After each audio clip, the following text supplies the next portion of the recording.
तैयार है ये? स्टार्ट। महोदय, आज जितनी तेजी के साथ लोगों के ख्यालों में तब्दीली हो रही है, उससे इंसान यह महसूस करने लगा है कि वह जो चाहे कर सकता है और करा सकता है, विराम। मगर वह करने और कराने की ताकत क्या है, विराम? वह एक दिन के अंदर कोई एक शहर ही नहीं, सैकड़ों इलाकों को बर्बाद कर सकता है, विराम।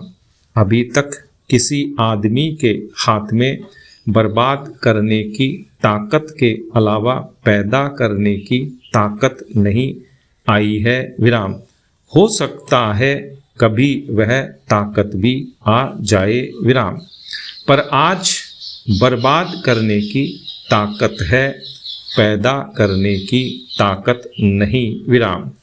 गांधी जी जिस समाज का स्वप्न देखा करते थे, वह एक ऐसा समाज था जिसमें सब लोग खुशहाल होंगे और किसी को किसी दूसरे को सताने की जरूरत नहीं पड़ेगी और इंसान इंसान रहेगा, विराम। वह न तो शैतान बनने की कोशिश करेगा और न खुदा बनने की, विराम। वह चाहते थे कि मनुष्य के लिए चारों तरफ से जो हदें बांधी गई हैं, उन्हीं के अंदर रहकर जितनी हो सकती है वह अपनी उन्नति करे, पर उन हदों के बाहर न जाए, विराम। इसमें कोई संदेह नहीं कि आज साइंस की काफ़ी तरक्की हो गई है, पर किस ओर, विराम? आज रोगों की परीक्षा के तरीकों में बहुत कुछ तरक्की हो गई है और साथ ही साथ रोगों में भी तरक्की होती जा रही है, विराम। इस दौड़ का एक ही नतीजा हो सकता है कि हजारों की तादाद में रोगियों की संख्या बढ़ती जाए, विराम। जहां सिर्फ नाड़ी देख कर ही सब कुछ पहचाना जाता था, वहां आज कम से कम 5-7 लेबोरेटरीज की जरूरत पड़ती है, विराम। पैरा। इसी तरह से जहां घर में चरखा चलाकर हम अपना कपड़ा बना सकते थे, वहां आज हमको रुई दुनिया के एक कोने से लानी पड़ती है, विराम। उसे लाने के लिए जहाज, रेल आदि हर तरह के वाहनों की जरूरत पड़ती है, विराम। इसके अलावा उसे एक कारखाने से दूसरे, दूसरे से तीसरे और तीसरे से चौथे में भेजना पड़ता है और उसके बाद एक दुकान से दूसरी, दूसरी से तीसरी और तीसरी से चौथी में, विराम। तब कहीं हमारे घर में कपड़ा आता है, विराम, जिसको हम पहले आसानी से घर पर तैयार कर लिया करते थे। उसमें अब कितनी देर होती है, विराम। मैं यह नहीं कहता कि जो कुछ हुआ है सब गलत हुआ है, क्योंकि ऐसा कहने से लोग समझते हैं कि यह पिछड़ा आदमी है, विराम। हम तो यह चाहते हैं कि साइंस के द्वारा आज हमें जितनी अच्छी चीज़ें मिलनी हैं, उनमें से हम एक को भी ना छोड़ें और उनसे जो लाभ उठा सकते हैं जरूर लाभ उठाएं, विराम। मगर इसके पहले हम यह सोच समझ लें कि किसी चीज़ की कीमत क्या है और यह हमें कहाँ तक ले जाएगी और किस ओर, विराम। यदि हम इतना समझ बूझ कर करेंगे तो इंसान इंसान रह सकता है, विराम। मैं यही चाहता हूँ कि जो रचनात्मक कार्यक्रम गांधी जी ने बताया, वह बहुत अनुभव के बाद इन सब चीज़ों को परख करके ही उन्होंने निकाला था, विराम। पैरा। डिप्टी स्पीकर महोदय, मुझे इस बात की बड़ी खुशी है कि आपने मुझे गांधी भवन के उद्घाटन का मौका दिया। विराम। महात्मा गांधी ने अपनी जिंदगी में जो कुछ किया वह सिर्फ हिंदुस्तान के लिए ही नहीं बल्कि सारी दुनिया के लिए है। विराम।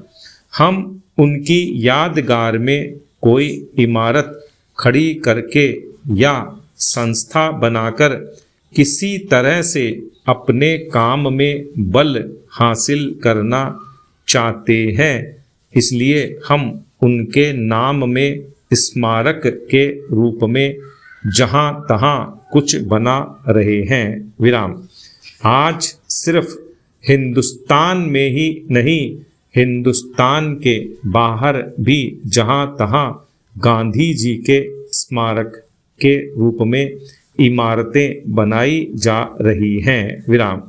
इसलिए कोई आश्चर्य की बात नहीं कि हैदराबाद के निवासियों को भी ऐसा ख्याल हुआ कि यहाँ इस प्रकार का स्मारक बनाया जाए। विराम। यह सिर्फ एक इमारत ही ना रहे बल्कि जैसे सरदार पटेल ने कहा था, यह जानदार स्मारक हो। विराम। इसका अर्थ यह है कि वह केवल ईंट पत्थर का न हो बल्कि महात्मा गांधी ने जो हमें सिखाया और बताया था तथा उनके जो विचार थे उनका कोई जीता जागता रूप यहाँ देखने में आए। विराम। महात्मा गांधी ने अपने जीवन में कई बार कहा था कि किसी आदमी के लिए उसका शरीर कोई कीमत नहीं रखता, वह तो मिट्टी का पुतला है और फिर मिट्टी में मिल जाता है। विराम। मगर उसके पास कोई चीज रह जाती है तो एक तरफ उसकी आत्मा और दूसरी तरफ उसके किए हुए अच्छे या बुरे काम। विराम। इसलिए उन अच्छे कामों का नमूना हमारे सामने होना चाहिए और आपने यह बहुत अच्छा सोचा कि रचनात्मक काम के बारे में गांधी जी के जो विचार थे, जिन जिन चीज़ों में उनको खास दिलचस्पी थी, उन चीज़ों को लेकर आप इस स्मारक में काम करें और जो जो संस्थाएं इस तरह के काम में लगी हों यहाँ आप उनको भी जगह दें। विराम। पेरा।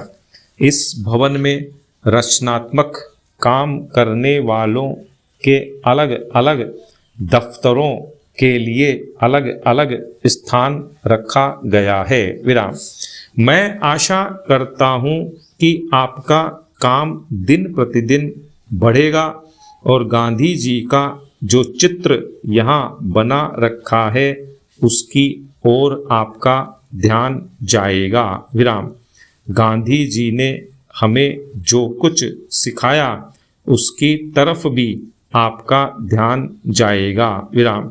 अपनी जिंदगी में उन्होंने कई बार कहा था कि यदि चरखा चलाने वाले को उस पर विश्वास न हो और उसको वह ठीक से समझ नहीं पाता और केवल उनके कहने से या देखा देखी चरखा चलाता या खद्दर पहनता है तो काम नहीं चलेगा, क्योंकि इसका अर्थ तो केवल इतना ही हो सकता है कि जब तक लोग उनको मानते रहेंगे इस काम को करते रहेंगे और जिस दिन वह आँखों से ओझल होंगे उस दिन यह काम बंद हो जाएगा। विराम।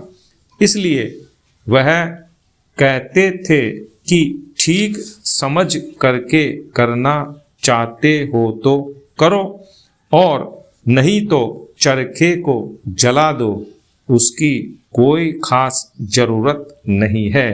विराम।